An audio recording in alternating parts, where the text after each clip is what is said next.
मुझे लगता है इसमें विवाद होना नहीं चाहिए था। ये सेंस ऑफ इनसिक्योरिटी हो सकती है, लेकिन विवाद जैसा मामला नहीं। मैं एक उदाहरण देता हूं। आज एलोपैथी की आयु इंटरनेट पर भी पढ़ी है और डॉक्टर्स को पता भी है। और मानव सभ्यता का उद्भव, उसका तो कोई और ही छोर नहीं। हजारों लाखों साल की विकास यात्रा है आदमी की। और चरक और सुश्रुत जैसे भारत के चिकित्सा विज्ञान के बड़े नक्षत्र, उनके द्वारा लिखे गए ग्रंथ उपलब्ध हैं। तो ये कहना कि भाई सब कुछ खराब हो जाएगा अगर ये लोग भी आ गए गेट के अंदर, मुझे लगता है ये असुरक्षा की भावना का मामला है, इससे अतिरिक्त नहीं। एलोपैथी जब भारत में नहीं आई थी तो क्या भारत में सब मर रहे थे? नहीं ना। कोई स्वस्थ नहीं था? नहीं ना। जब डाइजीन नहीं आई थी तो लोग हाजमा ठीक करना नहीं जानते थे क्या? या सब मर ही जाते थे उसमें? नहीं। हां, एलोपैथी की अपनी एक विशेषज्ञता है, उसका सम्मान भी है, और बहुत सारे जटिल रोगों में उसकी उपयोगिता से आप इनकार नहीं कर सकते, यह भी सच है। लेकिन सह अस्तित्व की बात नहीं आ सकती, यह ठीक नहीं। इसलिए आज मैं विषय लेके आया, वरना किसान आंदोलन था और बहुत सारे विषय थे जिन पर हम चर्चा कर सकते थे। और सच्ची बात तो यह है, सारे लोग अपने अपने हृदय पर हाथ रख के देखें, हम अमेरिका, ब्रिटेन और फ्रांस से भारत की तुलना नहीं कर सकते।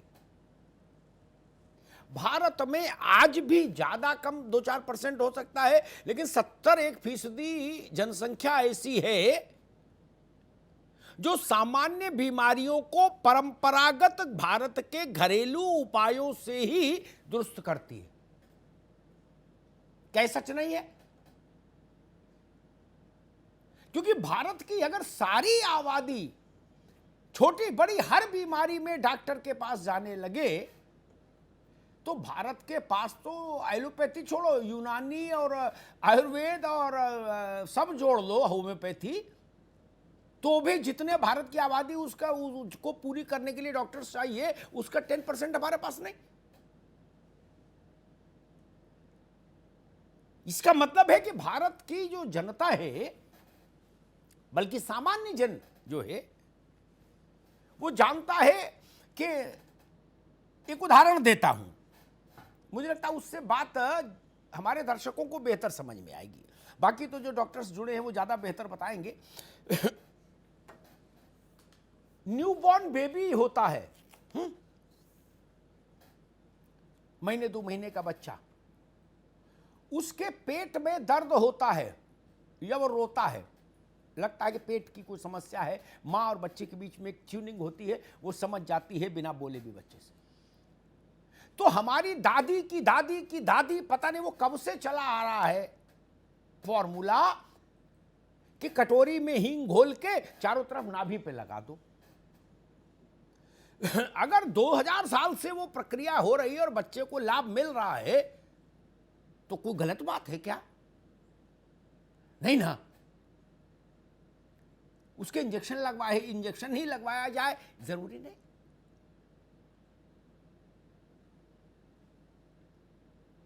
आज भी शहद और भुने हुए अमरूद के पत्ते भूनकर शहद में उनका पाउडर बना के खाने से राहत है तो ठीक है, क्या समस्या है किसी को?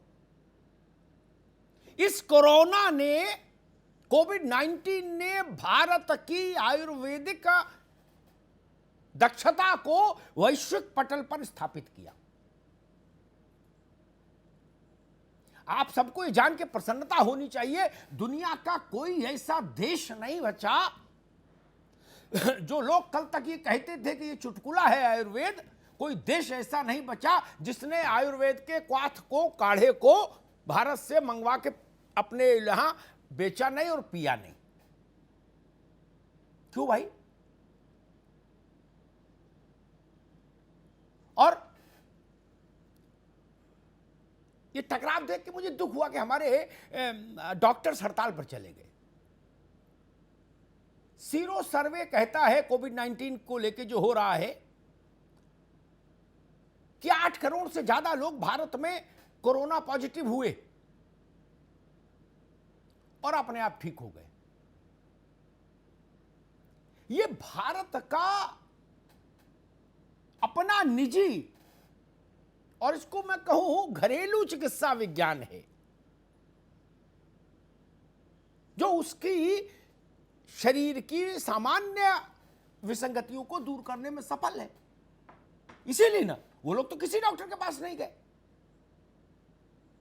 और अगर भारत के पास ये दक्षता नहीं होती, और पीके गुप्ता साहब बैठे हैं, मैडम है तुलिका जी, और अगर 8 करोड़ लोग डॉक्टर के पास जाते कोविड में, तो भारत में इतना बड़ा हाहाकार मचता कि पूरे विश्व में इतिहास बन जाता, भूतो न भविष्यति। परमाणु विस्फोट से बुरा हाल हो जाता हिंदुस्तान का अगर 8 करोड़ आदमी पीके गुप्ता को ढूंढने लगता। ठीक हुआ ना? ये भारत की अपना विज्ञान है जो पीढ़ियों से बह रहा है, कानों कान नूर की एक बूंद है जो सदियों से बहा करती है। इसके विरुद्ध मत खड़े होइए, इसके साथ चलिए। और एक बात कह के मैं अपने डॉक्टर्स के पास चलूंगा, राजनीतिक लोगों के पास बाद में आऊंगा। दिल्ली में एक मेडिकल कॉलेज है गुप्ता साहब, मौलाना आजाद मेडिकल कॉलेज। वहां के डीन थे, वो डायबिटीज में बड़े प्रसिद्ध थे विश्व में, भारत में। उनके पास मैं ले गया अपने फादर को, बहुत पुरानी बात है।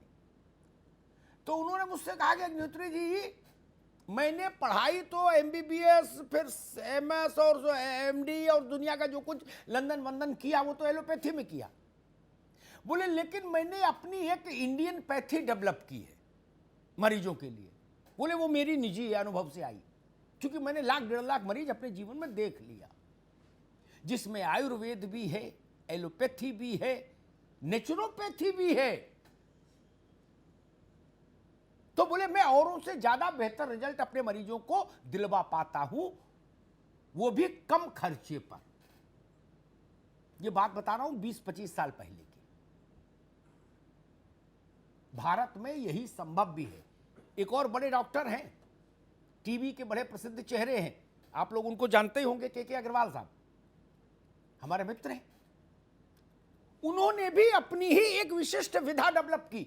हार्ट के डॉक्टर हैं, हार्ट केयर फाउंडेशन चलाते भारत में,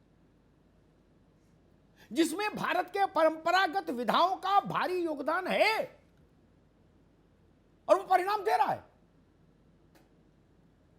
इसलिए अछूत जैसा व्यवहार नहीं होना चाहिए भारत।